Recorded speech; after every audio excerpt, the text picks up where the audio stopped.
Welcome to Fine Tuning with Drew Taylor, your one-stop shop when it comes to animation news and commentary. I'm Drew's co-host, entertainment writer Jim Hill, and he and I are recording the show on Monday, March 15th, 2021. If you listen regularly to this podcast, you know that Drew and I don't normally record on Mondays, but today's a special day, the day that the Academy of Motion Picture Arts and Sciences announces their nominees for this year's Oscar. Downside is they do this on East Coast time, so the morning television shows can grab it. And they typically do it in the 8:30 segment, the last half hour, which means that poor Drew, who's on the West Coast, when exactly did you get up this morning? About 5:15. So how did Nova handle this? Nova is still in bed with my wife. So okay, yeah, okay, well. Both smart mammals right there. Yes. Okay.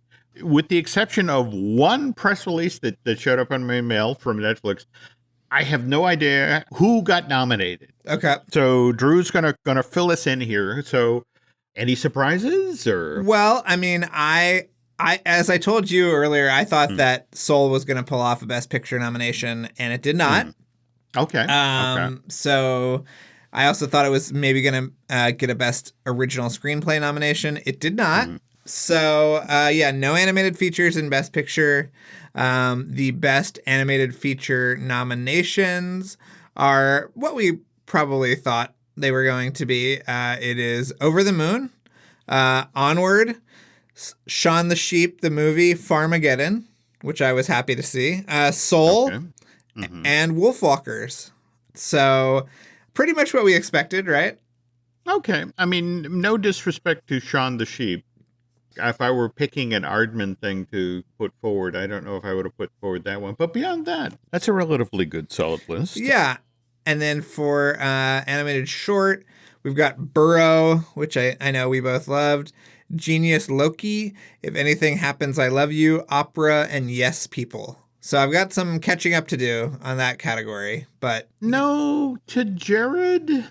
No to Jared, but we tried, Jim. We tried. Oh, I'm sorry. That's a gross error on the Academy's part. That's a charming short. That's a wonderful little film. That really deserves some recognition. I mean, don't get me wrong, Burrow's cute, but yeah, it's certainly no to Jared. Ugh.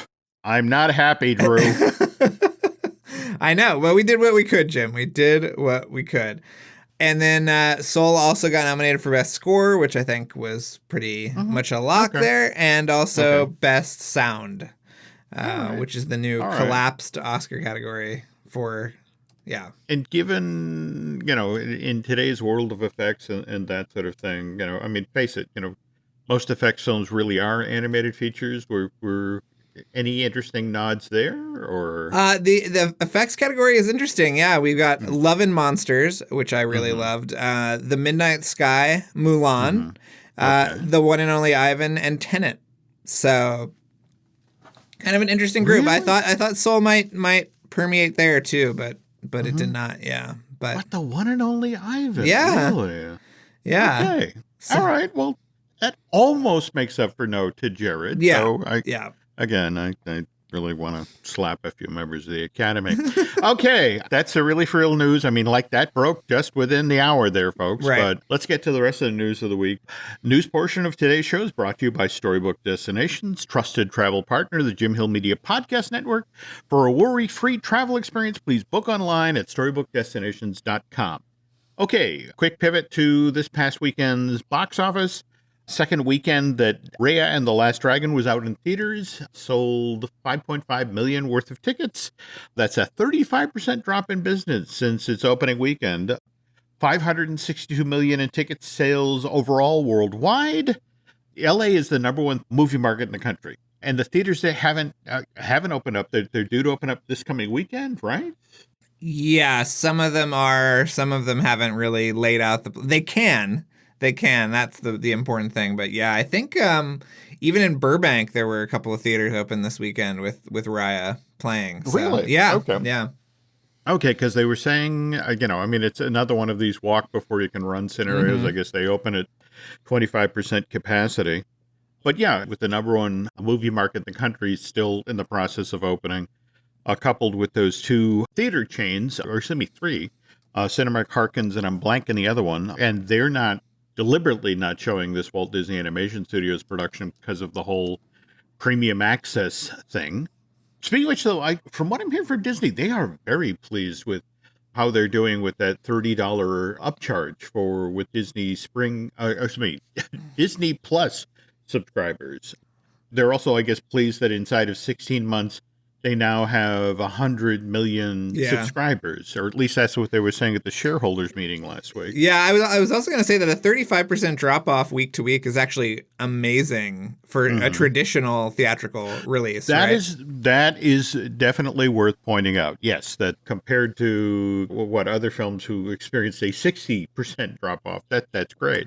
Speaking of the shareholders meeting, Bob Chapek did say that both Marvel's Black Widow, which is supposed to arrive in theaters on May 7th, and Cruella, which arrives 3 weeks later on May 28th, will have theatrical releases. That, he's planning on that.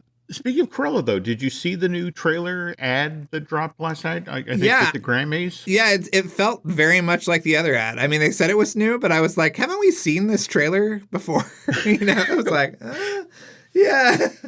Couple new shots in there and you call it new. Yeah. There we go. Yeah. That's how they breadcrumb us, Drew. Yeah. Wait a minute. One new image. Okay. By the way, on our last show, I had not watched Raya and the Dragon. Finally did. Really enjoyed it. Did want to ask, Drew, did you catch at the very tail end of the credits that special message from the crew? No, I didn't. I haven't watched it again yet, but yeah, go ahead. Tell me what it was at. The making of this movie from over 400 individual homes was unprecedented and relied entirely on the talent, ingenuity, and dedication of everyone at Walt Disney Animation Studios. The filmmakers would like to thank them for their tireless work, good humor, and most of all, patience with our inability to properly use the internet. And then in parentheses, it says, dude, you're still on mute. Which, given my mad internet skills, I understand entirely. Just today, Drew was like, Jim, audio, put on the audio. We're doing a show. We have to record it.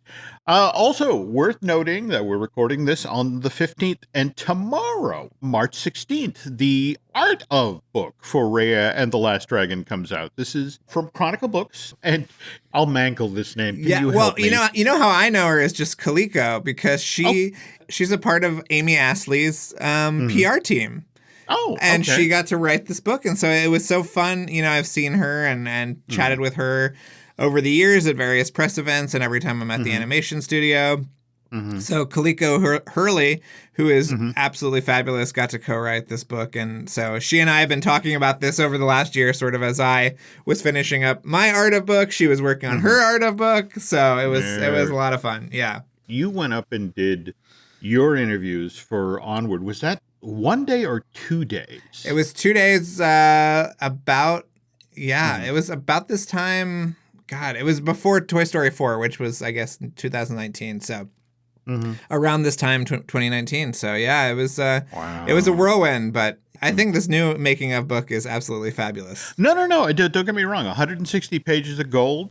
I think they did a great job. And there's this wonderful quote from director Don Hall about the core of the story has always been Rhea and Sisu. The interplay between the two personalities, one's a warrior with trust issues, and the other one's a benevolent dragon who trusts deeply. So that's the source of not only of the film's humor, but also its emotion. And you did much the same thing with the Onward book, is that taking things that you're looking at in the movie and going, now, wait a minute, there's significance there, to pay attention to this. They made these deliberate choices. Like Rhea, as an adult warrior, again, a character with trust issues. So when we first meet her, she's cloaked in this giant cape. She's got a big hat. As John Ripper explains, those are her protective layers. That those are items we could peel off the character she evolved over the course of the film. Whereas Sisu, the stuff that was kind of giving away who she was, yet her blue coloring was she's a water dragon. Likewise, they were talking about how this was a character who had to work as a biped and a quadruped. Yet at the same time, I think we were just talking on the last show, about Roger Deakins, right? How Right. Gore Verbinski, how Yep. he talked about how important it was to have Roger Deakins on, and for example, with Raya, in Raya and the Last Dragon, the way they use cinematography to reinforce the story points. When they were shooting Raya, they deliberately, as animators, would replicate the use of a wide lens with deep focus and a narrow color palette, whereas Sisu, because she's a trusting character, you could use a long lens, go shallow focus, and use a broader color palette. What about you, Drew? I mean, you read the same book. Was there anything that leaped out at you, or? Well, I just love seeing all the design work from. I mean, what sucks about Raya is that almost all of the production designers are no longer at Disney. So I really relished seeing some of the last work that Helen Chen Mm-hmm. and Amy Thompson, Mm-hmm. and who we're going to talk about later in the show, and also Corey Loftus got to do. And Corey's character designs are obviously absolutely jaw-dropping. His work on Zootopia and Ralph Breaks the Internet is just astounding. And it was so great to see his ideas for the drone. Did you see that page of all of his? It was like, yeah. oh my God, this could fill 5 Guillermo del Toro movies. Absolutely. In fact, there was that one image, I guess, in the earlier iteration of the film where Rhea was known as the Dragon Blade, and she was going around the country supposedly deliberately killing off the drone. And this was before they decided to go with an impersonal, ethereal take Right. on the drone. Yeah, there's a monster that's straight out of Guillermo del Toro. Just the nightmare fuel. You mentioned Helen Chen just a second ago. She talked about Kumandro was actually made up of 5 lands, fang, heart, tail, talon, and spine. She talked about how sometimes it felt like we were making 5 movies instead of 1. But at the same time, there's this great story from Paul Briggs about Talon, where, he talked about, really that's kind of got inspired by Mos Eisley from the original Star Wars. You think about it, it's a trade place, it's a watering hole filled with scum and villainy, including villainous little babies. Right. By the way, that's the Ong cheese. Is that how we pronounce it? Ongies, I think. Yeah. Ongies. Yeah.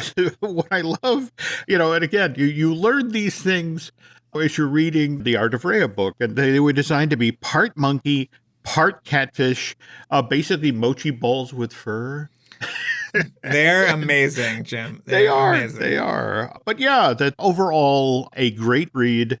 There's the great story that Keen Yun tells about Dang Hu, the chief of Talon, who evidently is inspired by her immigrant grandmother. And so the idea is you have this tiny woman who looks, small and sweet, but scratch the surface, she's all fire, strong personality, who isn't intimidated by anyone, a true Vietnamese matriarch. I would say if you spent the $30 to see Raya and the Last Dragon, it's worth laying down another $30 to get your hands on this book. You will learn so much about this movie, and more to the point, will really, really appreciate all of the work and the craft of those over 400 artists at Disney who couldn't figure out how to turn on the audio on their laptop. Yes, so, I agree. It's really great. We pivot now. Did you see where Central Park has been renewed for, a 3rd season? Yes, I cannot wait. I mean, I just want the 2nd season, Jim. Just give me the 2nd season. That's what I want. Well, again, we also have a start date for that. We have June 25th. But Lauren Bouchard, the creator behind this, he tweeted out that, okay, so season 2 and season 3 of Central Park means 29 more episodes and like 115 more songs. So sorry, Ava, you're probably not going to be seeing your dad all that often in the weeks ahead. Sounds like Josh Gad is going to be a very busy man. Yes. What about the South Park vaccination special on March 10th? Did you get to watch that? No, how was it? Surprisingly good, but at the same time, it was, somebody who's exhausted from being locked indoors for, in fact, that supposedly it was a year to the day that the lockdown began is when this show debuted on Comedy Central. By the way, hugely popular. It was the #1 cable telecast for 2021 so far this year. They had 1.7 million viewers for the premiere, and over the night, they picked up a total of 3.5 million viewers. There were all these throwbacks to earlier South Park episodes, and in fact, at one point, Are you familiar with the Underpants Gnomes? Yes, of course.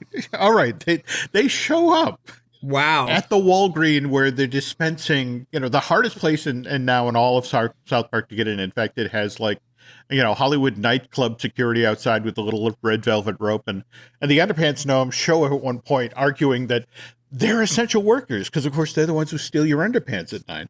But there was kind of an exhausted feel to it, sort of echoing all of what we're going through. In fact, not to spoil it for folks, but there's actually a moment in the show where effectively the four boys that we've known over the course of the show, their broship breaks up, and it's Cartman and Kyle and I'm blanking the name of the other one, but they literally have a meeting where they work out the custody schedule for Kenny.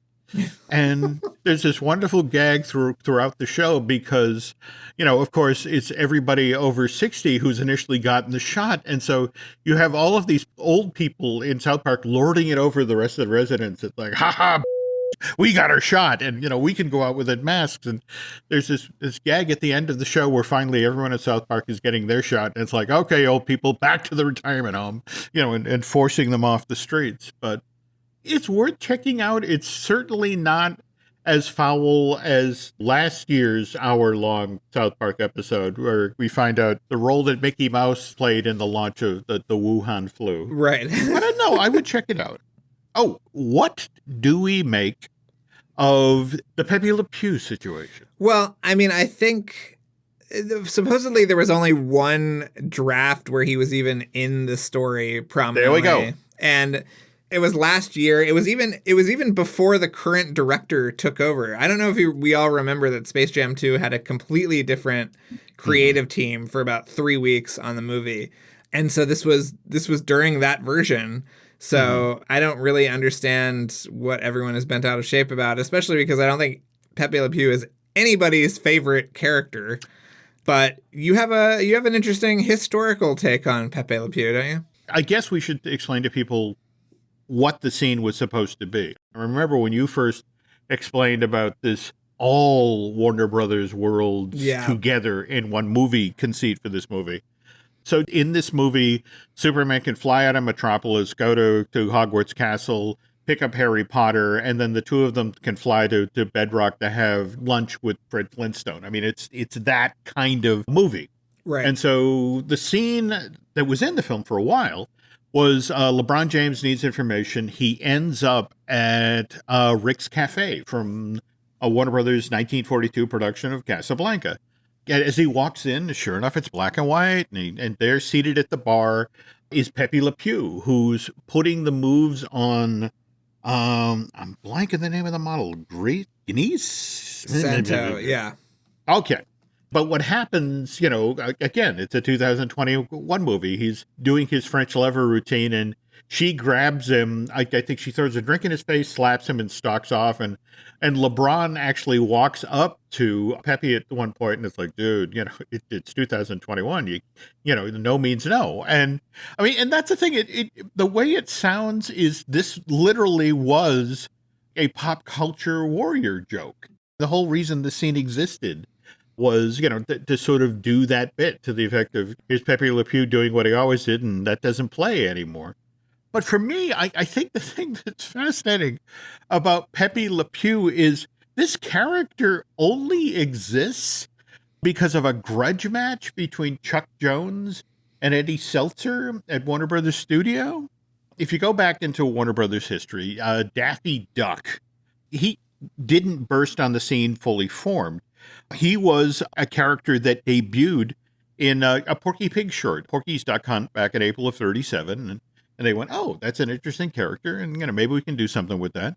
Same thing with Bugs Bunny. I mean, the very first time we have a Bugs Bunny-like character is actually the sequel to Porky's Duck Hunt, short from April of 1938, of Porky's Hare Hunt. So we jump ahead to January of 1945. Chuck Jones has done a new short for the studio called Adorable Kitty, and there's a skunk character in this thing. At that time, his name was Henry. He had a wife and 2 kids, and Chuck finishes the short and brings it to management, and it's just sort of like, I think the skunk character, we could do something with this. But there's a gentleman who's in charge of the studio at this time, Eddie Seltzer, and he hates Chuck Jones for some point. I don't know the reason, but he just flat out hates Chuck Jones. And so it's, no, there's a stupid idea. No one will like a cartoon that's built around just a skunk. And so Chuck is obstinate. So they do 3 other shorts over the next 2 years. Fair and Warmer in September of 46, Sentimental Over You in March of 47, and then Odor of the Day in October of 48. And there's a skunk character in them, and each time it's a little bigger and a little funnier. But Seltzer's like, don't waste our time trying to launch this new character. You're wasting precious studio research, time and money to do this. But then finally, there's the film put out November of 49 for Sentimental Reasons. And this one wins the Academy Award, Drew. It's the second only Warner Brothers short to ever win a Best Animated Feature Oscar. And so now Chuck Jones, I've got an Academy Award. I proved my point. We could build a series. I was right. This is a winning character. And Seltzer goes to Jones. Well, congratulations. Now, because it won an Academy Award, the studio wants a series of movies around your skunk character. And Chuck was like, well, I don't want to do a series. I just wanted to prove to you that I was right and you were wrong. So we got an additional 14 Pepé Le Pew shorts after that, from all the way up to 62. And in fact, the only reason the series ended is that, for all intents and purposes, Warner Brothers Studio, Animation Studio, at least the theatrical shorts part of things, closed in 63. And at that point, I think they started farming out the making of theatrical shorts to outfits like the Patty Frilling. But we only got Pepé Le Pew because Chuck Jones and Eddie Seltzer got in a waving contest. Are we allowed to say waving, Drew? I forget. Anyway, folks, animation history can be very, very weird sometimes.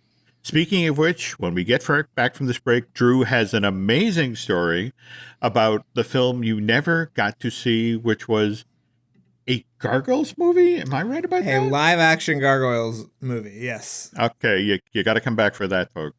So hang on with the ads, and we'll be right back. This episode is brought to you by Marqeta. When it comes to your payments provider, you can't afford to compromise. Marqeta's modern payment solutions flex with your business without the trade-offs. Stable and agile, secure and innovative, scalable and configurable. If they say you can't have it all, don't believe them. Your business demands more. Choose a payments provider that delivers more. Choose Marqeta. Visit marqeta.com/Spotify to learn more. Optimism isn't sunshine and rainbows. It's fixing things, changing the way we fix things. It's running the world on smarter energy. Because if optimism never stops, then change can't either. GE Vernova, the energy of change. This podcast is brought to you by Carvana. Carvana lets you buy your next car on your terms. Explore a massive inventory online, filter for what matters, and find your perfect match. Then choose delivery to your home or pick it up at one of Carvana's iconic car vending machines. Every car also comes with a 7-day money-back guarantee, so you can make sure it's the right fit. Buy your car on Carvana. Delivery or pickup fees may apply. Limitations and exclusions may apply. See our 7-day return policy at Carvana.com. Carvana. I always associate Gargoyles with Batman the Animated Series. That debuted September of 1992, and the original iteration of that show ran till September of 95. But, had a great look and really told great stories. And it was going head-to-head on, I want to say, the Fox Kids at that time, Fox Kids programming block, against the Disney Afternoon. And yes. Disney was like, okay, so we got Tailspin, we got DuckTales. We need something that can compete with Batman the Animated Series, which is where Gargoyles comes in. Debuts in October of 94, and, a decidedly dark show. I mean, very different, certainly, from DuckTales and Tailspin. Yeah.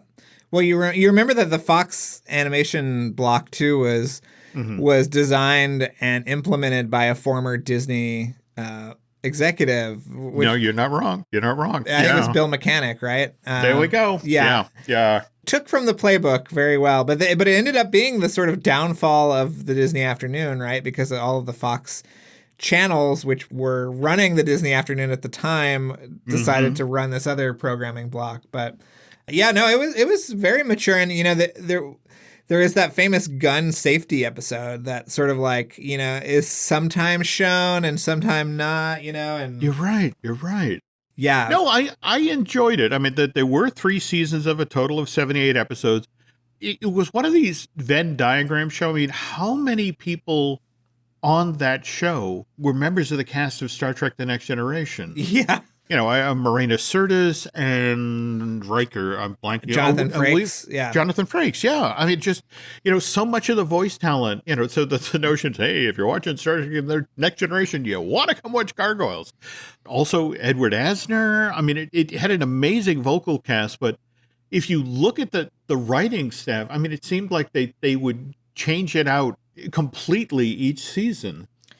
Yeah, and the third season was like completely different from the first two, and I think I think Greg Weisman is sort of the guy that's kind of kept up the Gargoyles history, and he said he totally disowns the third season. No, I get that.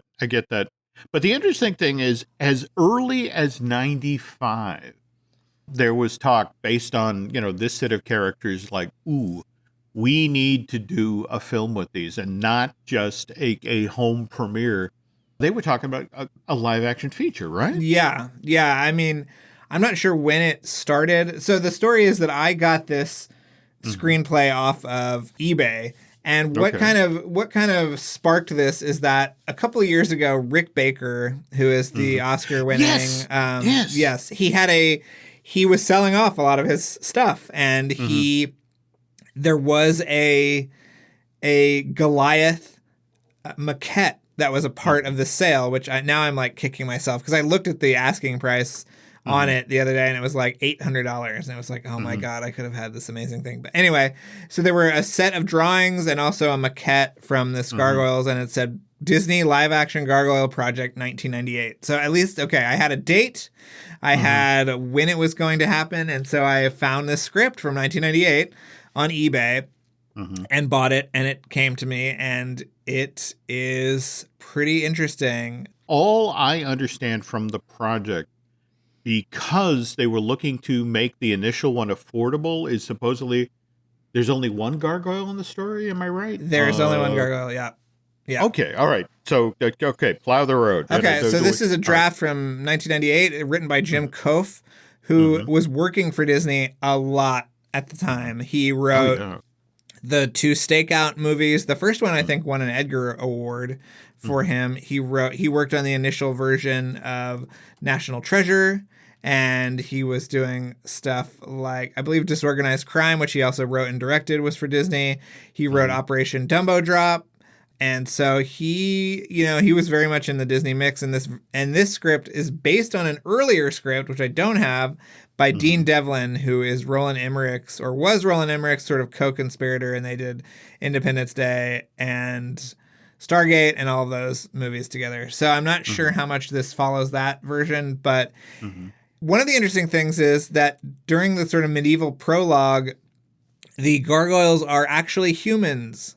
Yeah, they sort of make a deal with the devil to vanquish this evil sorcerer named Morgan, who I am sort of guessing is kind of a Morgana Le Fay type character. Okay. And they turn into gargoyles. So we catch up in modern day New York with a long lost descendant of the human being that Goliath used to be.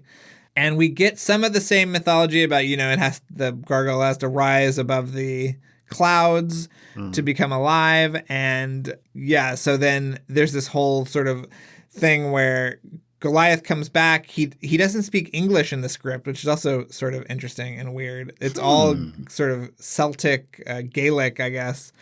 And they're trying to stop Morgan, who's come back from the medieval ages, from opening up a portal to hell in modern day New York, which it seems very Buffy the Vampire Slayer to me. I was about to say, the Ghostbusters Buffy. Yes, exactly. I need to open a portal. Let me get to Queens. Yes, exactly. So that's sort of how it happens. There's Morgan's henchmen are these kind of like devious figures that Sort of reminded me of, you saw Shazam from a couple of years ago, right, Jim? Yep. Okay. So there are these creatures that are like, that symbolize like gluttony and all of these things. And I don't think the script really works that well. It's missing a lot from what made the show so special, but you definitely feel the budgetary limitations of having one gargoyle. But then there's scenes where they'll be like flying through New York and destroying all this property and stuff for seemingly minutes on end. So I'm not really sure, you know, I don't know how they were going to do that. So you're holding the script from 98, which set in New York, you know, all sorts of destruction. Think about it. Dean Devlin and Roland Emmerich, what do they follow up Independence Day with? But Godzilla, which again, set in New York, destroying the city. You know, you got to picture this moment where they're sitting there, you know, at their desk with both of the, you know, script sitting in front of them. And okay, so how are we destroying New York this summer? Yeah, no, you get that, and I don't think that Godzilla worked very well either. But no. In fact, the thing that kills me about Godzilla is it's actually the two gentlemen who wrote the script for Aladdin and the Pirates of the initial trio of Pirates of the Caribbean movies. Yeah, Ted Elliott and there we go. Yeah. You can actually go online. Their version of the script, which came within inches of being made. I mean, I remember the trade ads with Godzilla's shadow looming over the Sony lot.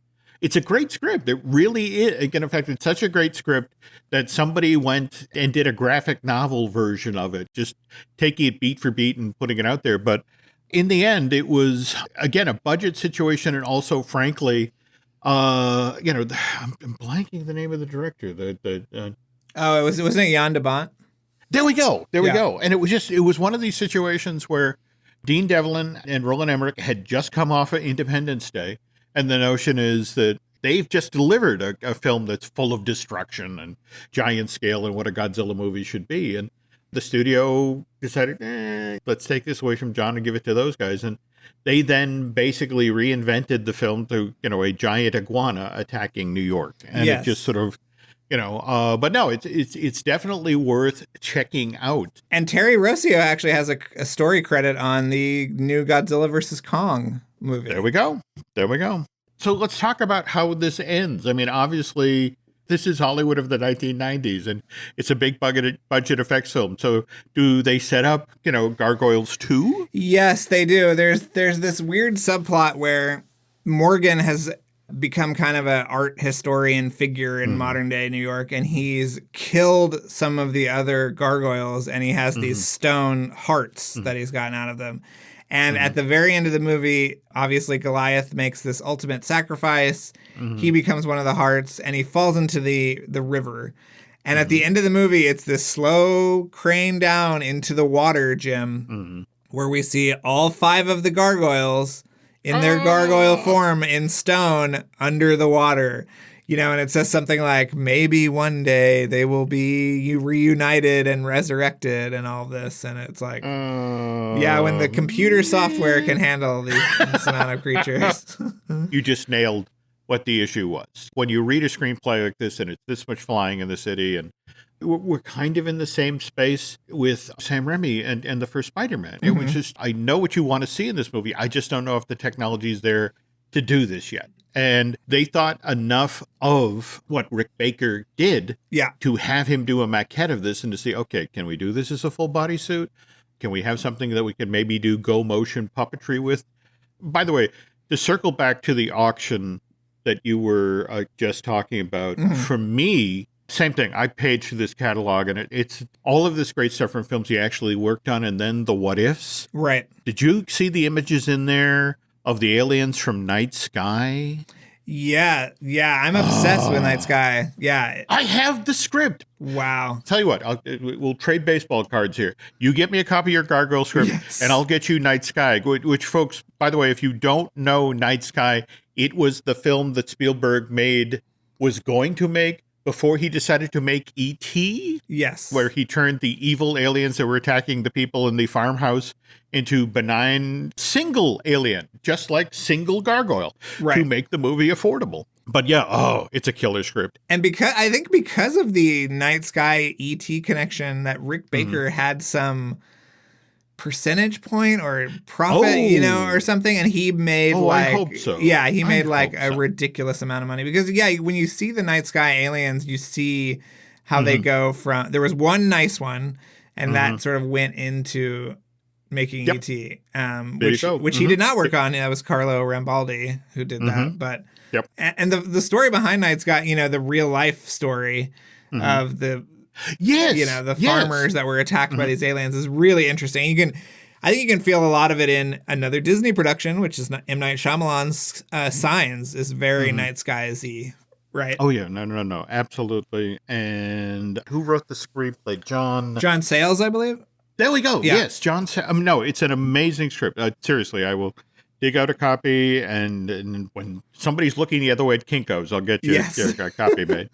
I guess it's worth noting here that it wasn't just Gene Devlin and Jim Call who were working on a Gargoyles movie. In fact, as recently of 2018, Jordan Peele supposedly pitched a Gargoyles movie to Disney. Yeah, I think that, what he said, I think later was that he had a general meeting at Disney and they asked him about properties and he kind of inquired about Gargoyles, which I would love to see a Jordan Peele take on Gargoyles. Oh, yeah. But yeah, I mean, it seems like I think they announced some other writers in 2011. I mean, you can do it now, obviously.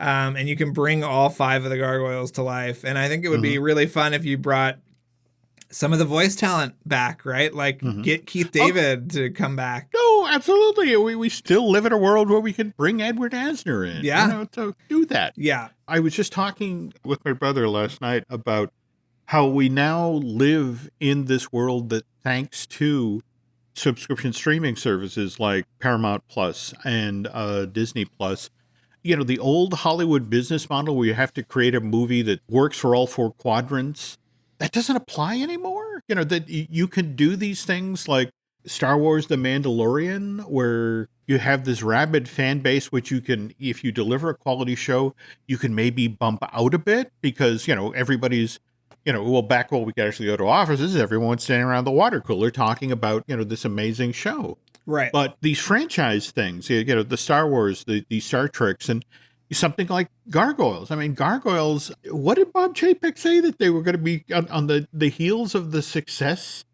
of Disney Plus? They were going to try to create 100 new movies and TV series each year? Right. I heard that right? Yes, yeah, for sure. Yeah. I mean, I think it would be a perfect place for Gargoyles. I mean, clearly the fan base is there.